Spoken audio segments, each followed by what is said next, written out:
My brother stole my company after our father's death, but he didn't see what was coming.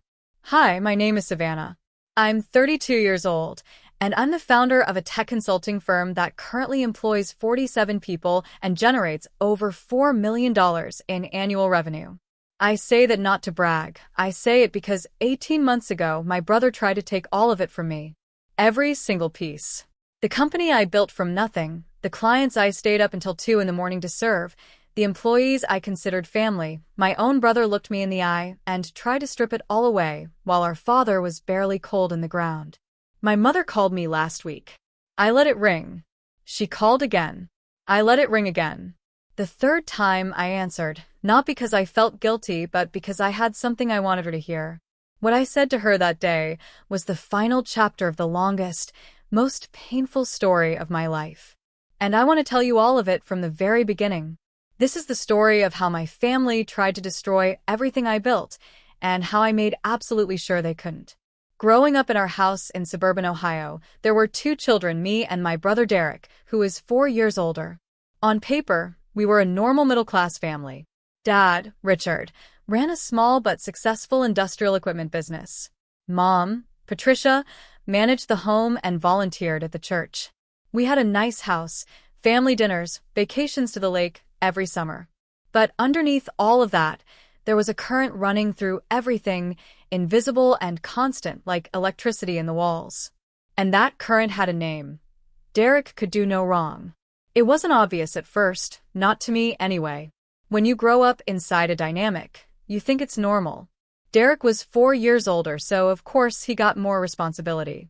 Of course he got the car first. Of course his grades were celebrated, and mine were expected. I was the girl. I was supposed to be dependable, quiet, grateful. Derek was supposed to be great.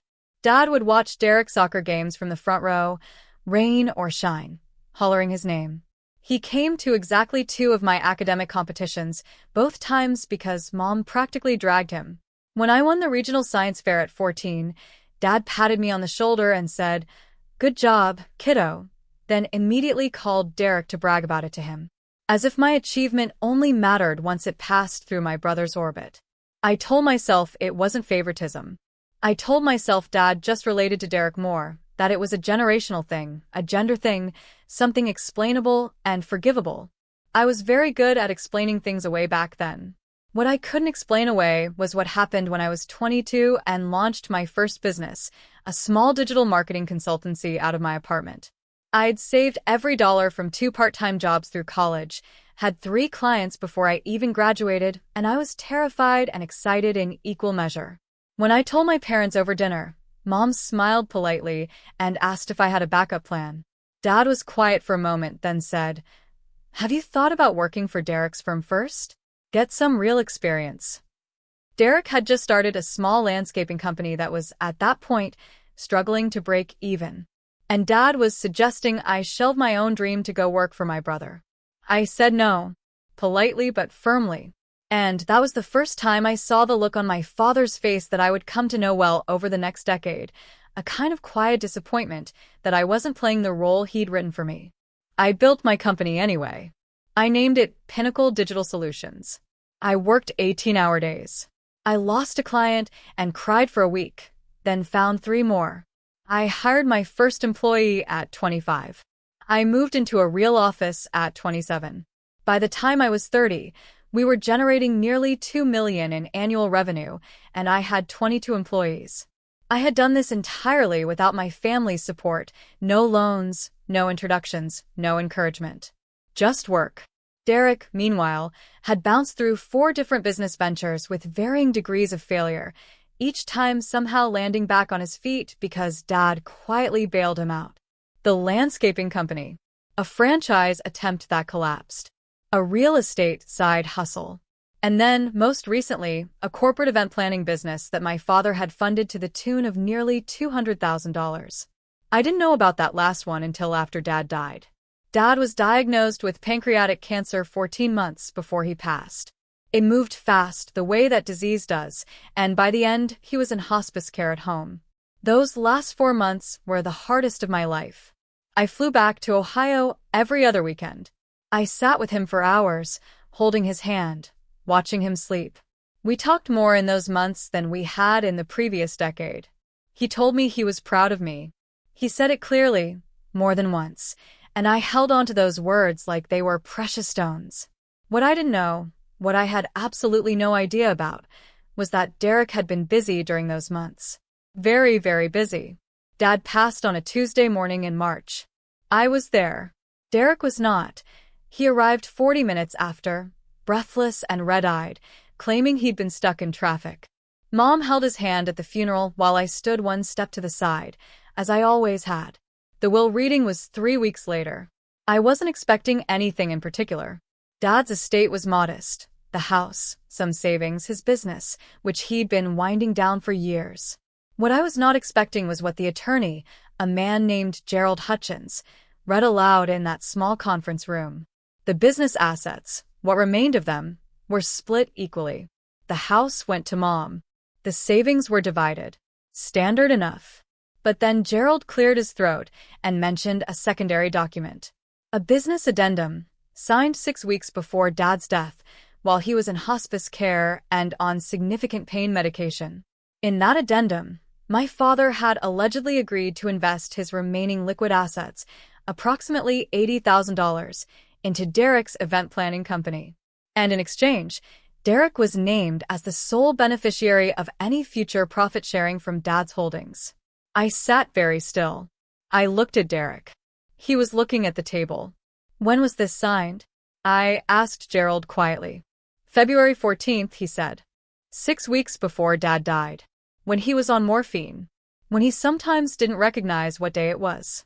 I excused myself, walked to the bathroom, and stood over the sink for a long time. I looked at my reflection, and I made myself a promise. I said out loud, to my own face in that mirror. Figure out what happened, and then fix it. Here is where I need to back up, because what Derek did next is what turned this from a painful family situation into something I cannot forgive. 2 days after the will reading, Derek called me. His voice was warm and careful, the voice he uses when he wants something. Savannah, he said, I've been thinking. Dad always talked about wanting the family to work together, build something together. He paused. I think you should bring me on at Pinnacle. As a partner. Equal share. I was so stunned I couldn't speak for a moment. Excuse me?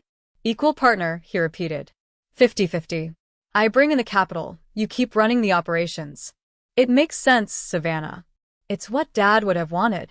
Derek, I said slowly, I built that company from scratch. For 10 years. You have no stake in it whatsoever. I have the capital, he said. And then his voice shifted, just slightly. And I have Dad's backing, legally documented. I've already talked to a business attorney about what that might mean for family-owned enterprises. There it was. He wasn't just asking. He was threatening. He was using that fraudulent addendum as a weapon, implying he could somehow leverage it against my company. It made no legal sense, but I understood the message. Cooperate or face a fight. I told him I would think about it. I hung up the phone. And then I called my own attorney. Her name was Claire Donovan, and she had been my business attorney since I was 26. She was sharp, methodical, and completely unimpressed by nonsense. I told her everything. The addendum, Derek's call, the timeline of Dad's illness, the medication. Claire listened without interrupting. When I finished, she said, Tell me everything you remember about your father's condition in those last 2 months. As specifically as you can. I told her. The hospice records. The medication logs. The fact that Dad had asked me on 3 separate occasions during that period who the president was, and once called me by my mother's name. The fact that his regular physician had documented cognitive decline in his chart. Savannah, Claire said, what you're describing is a potential undue influence case.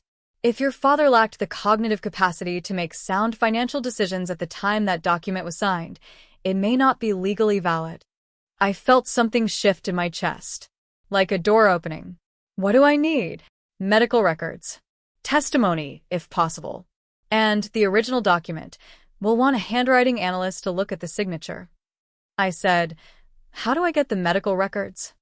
As next of kin, your mother can authorize them. But if she won't cooperate, Claire paused.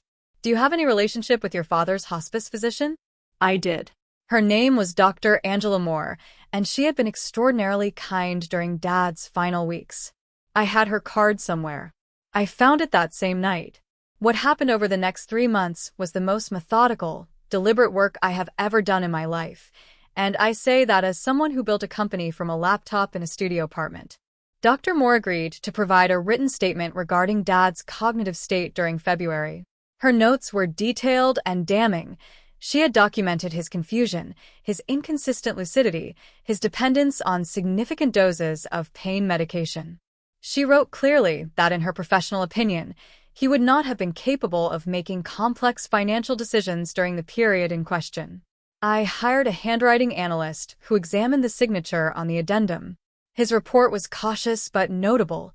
He identified several characteristics inconsistent with my father's known signature samples from earlier documents, suggesting the possibility of a guided or assisted signature, meaning someone may have physically helped or influenced the signing of that document. I gathered everything quietly.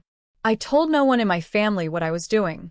Derek called twice during this period, both times friendly and warm, asking about our partnership plans.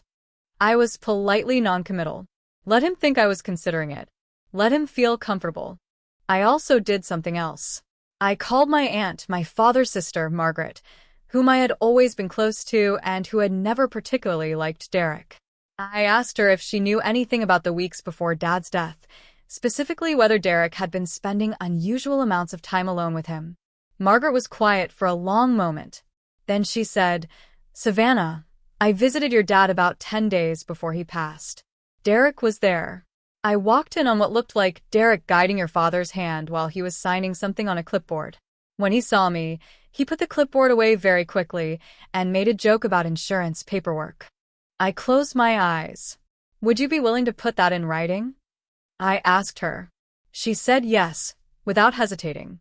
With Dr. Moore's statement, the handwriting analysis, Margaret's written account, and Dad's medical records in hand, Claire filed a formal legal challenge to the addendum on the grounds of undue influence and lack of testamentary capacity. At the same time, she sent a cease and desist to Derek's attorney regarding any claims against Pinnacle Digital Solutions. Derek found out on a Wednesday. I know because he called me 17 times that day. I answered on the 18th call because I had decided I was ready. "What did you do?" he said. His voice was different now. The warmth was completely gone. "I protected myself," I said. "And Dad, you're dragging his name through. Derek." I cut him off for the first time in my life. It felt extraordinary. "You guided a dying man's hand across a document while he was on morphine. You took money that was meant for our family. And then you tried to use that document as leverage against the company I spent 10 years building. I have medical records, a physician's sworn statement, a handwriting analysis, and an eyewitness. I want you to think very carefully before you say anything else." Silence. "The court challenge has been filed." I continued. "The addendum will be invalidated. And if you attempt any further action against my company or against me personally, Claire will be pursuing additional legal remedies. Do you understand what I'm telling you?" "You're destroying this family," he said. "No, Derek," I said quietly. "You did that. I'm just done pretending you didn't." I hung up the phone and sat for a long time in the quiet of my office, looking out the window at the street below. I felt tired and sad, and something else, something that took me a moment to identify. Clean. I felt clean, maybe for the first time in years. The court invalidated the addendum 4 months later. Derek was required to return $62,000 of the $80,000 that had already been transferred to his company. The rest had been spent and couldn't be recovered. The court's ruling was civil, not criminal, but it was documented and public. Derek's event planning business collapsed 8 months after that. Without Dad's capital and without the illusion of family support, it couldn't sustain itself. He sold his car. He moved back into our mother's house. Last I heard, he was working as a sales associate somewhere. My mother called after the ruling and told me I had broken up the family, that I was selfish and vindictive, that Dad would have been ashamed of me. I let her finish. Then I said, very calmly, "Mom, I watched you spend 30 years telling me to be more like Derek. I want you to look at where Derek is right now and where I am. And I want you to think about what that tells you. She didn't have an answer. I told her I wasn't interested in a relationship that required me to accept being treated as less. I wished her well. I said goodbye. She called again last week, like I mentioned. When I finally answered that third call, I didn't argue. I didn't bring up the past. I just said, Mom, if you want a relationship with me, it starts with an honest conversation. Not blame. Not guilt. Just honesty. You decide if that's something you can do. And then I let her sit with that. I'm telling you this story from my office, the real one with my name on the door and 47 people who showed up this morning because of something I built. On my desk is a photo of my dad, taken about 5 years before he got sick. He's laughing at something off camera.